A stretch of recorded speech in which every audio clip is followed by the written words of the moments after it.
Okay, so in this video, I'm going to show you how we're going to use the new form builder to create an enrollment form.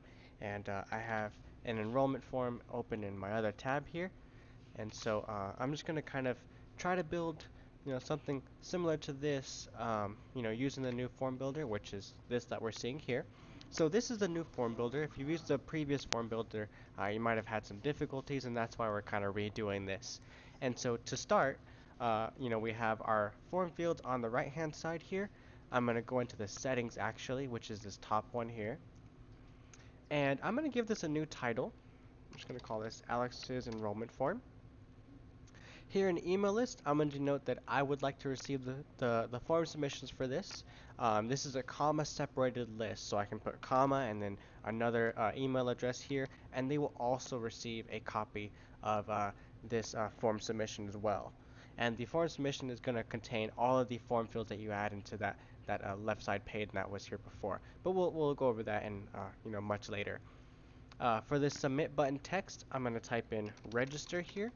And you'll see when I do that, if I just click this little back button, it's going to auto save, and you see the button changes to register here, and even the title changed to Alex's enrollment form.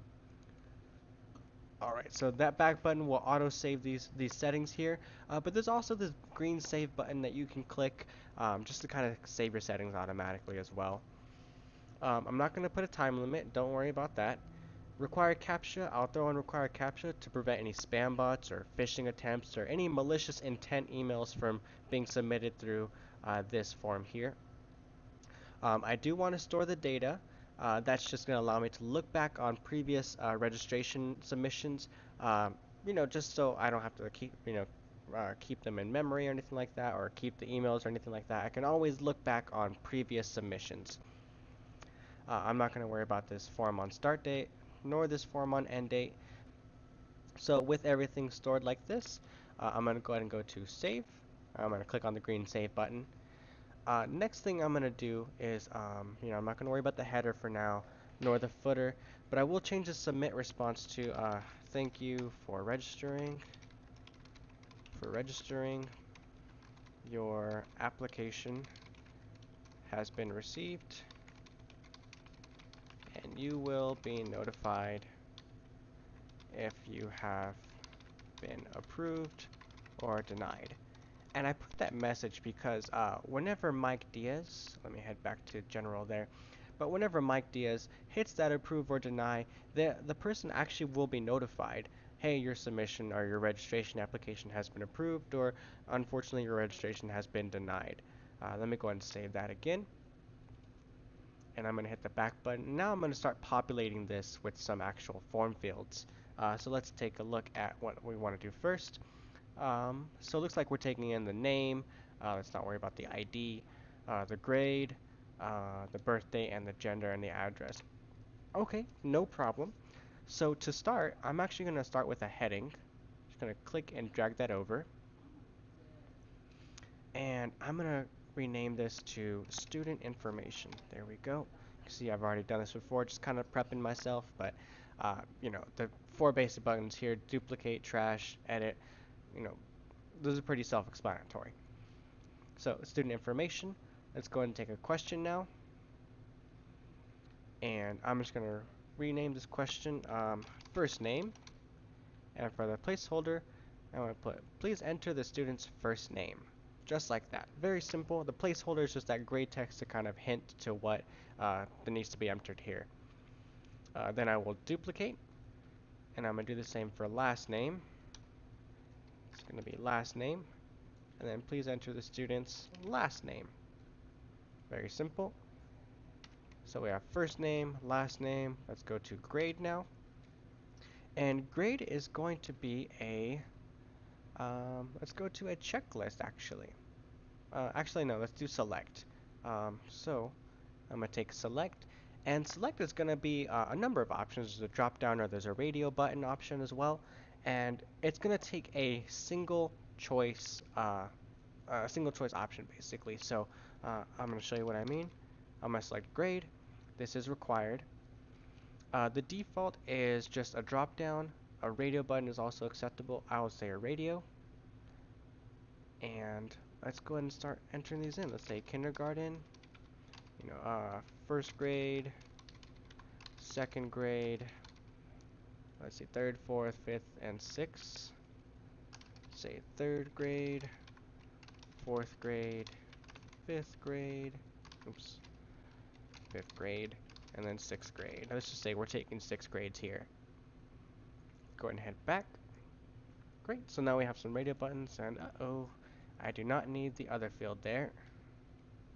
I mean, if something here that isn't listed, like special education or TK is offered as well, but you can just include another radio button for that. What was next? So we have grade and then birth date. So for birth date, let's go ahead and use a date picker. I can also use a question that works out just fine also. But the date picker is really good for picking dates. Let's say date of birth right there. Please enter the student's DOB, date of birth. And that is required, so let's leave it at that. Great, date of birth. And then gender was one as well. This one, I'm going to use a question just to be politically correct. I mean, I know where there's, let's delete the question. Delete the question. Let's do a select actually. And the reason I'm going to do this is, let's just leave it open actually. Let's say gender. Um, let's keep it required. Let's do a default. And here we're going to say, male, female, and then prefer not to say also. Just to keep things politically correct. Okay, so male, female, prefer not to say. Great. Do not try to hit this register button from here. It won't work, basically. So there's gender. We could also use a question there just because it's blank, but we'll just leave it with this. Actually, you know what? I think I do want to put a question instead. Let's put that question on there. Let's say gender. Please enter the student's gender. And now we could put this as optional because if they don't want to put what their gender is, they don't have to. All right, great. Now we have a little green optional there. Next was the address. So let's go ahead and put down a question. And for the title, let's put address. There we go. Please enter the student's. Please enter the student's address. That's great. Let's have multi-line, just because maybe the first line is the actual physical address, and then if it's like an apartment number, they can specify that also. It's actually sort of by default. That's fine. Default is fine. Next we have phone number, and then we can actually include the mobile phone number if we want to. Let's go to question, and let's do phone number. Please enter the student's, and you don't have to throw in these placeholders. I'm just doing them just for simplicity and for ease of reading for the applicant. And then we can throw on student's mobile phone number as well. Let's actually duplicate this for simplicity. Let's do student's mobile number. Please enter the student's mobile number. And this is going to be optional because not every student has a phone number or a mobile phone.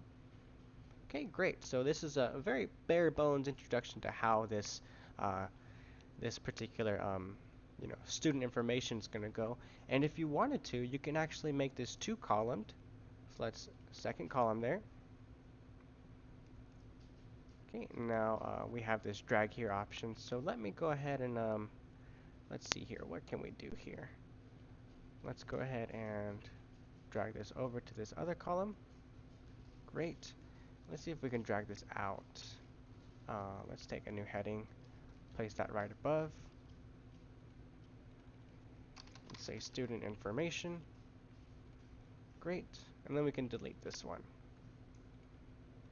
Okay, so what we're doing now is I have one red section that contains student information. Then I have another red section here that's two columns, so I can actually take some of these and place these into this additional column to the right of this. So let's see here. Address we can place in there also. And then student phone number and student mobile phone number we can also place. Let's actually rearrange some of these. So I want the phone number and mobile phone number side by side. And maybe this can be a default. That way we kind of have everything, set up one on top of the other. All right. So as this is now, let's go ahead and head over to settings and let's take a little preview of this. So this is just what this looks like now, and student information is on the bottom. So let's go ahead and head back.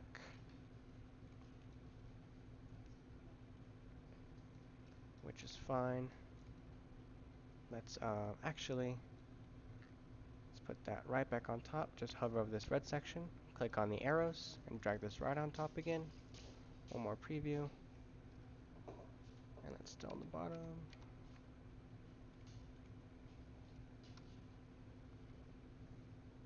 Okay, there we go.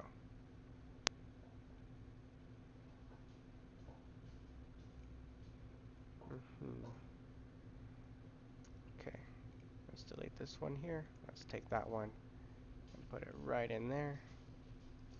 And we can delete this one here. And I'm curious. Let's take a look at that preview. Cool. That's what we want. Let's just rename this to student information. A little bit of tweaking there. All right. And we can delete this. Actually, that's fine how that is. That'll go away eventually. So this is the student information portion. I noticed we missed one for racial and ethnic heritage. We can include that. That's very simple to do. That's going to be a checklist. So that's actually perfect that we have that extra one down here at the bottom. See if I can place that in there. So with this now I can escape. And escape will actually cancel the addition. So let's try this one more time.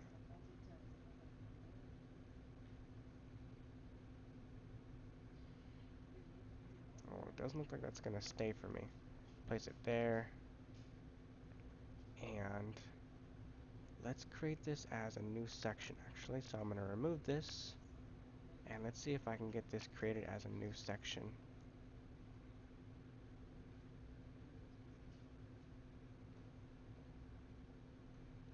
Mm, that's fine. Let's do this instead. Checklist. Checklist. Okay. Student information. That's probably why it wasn't working.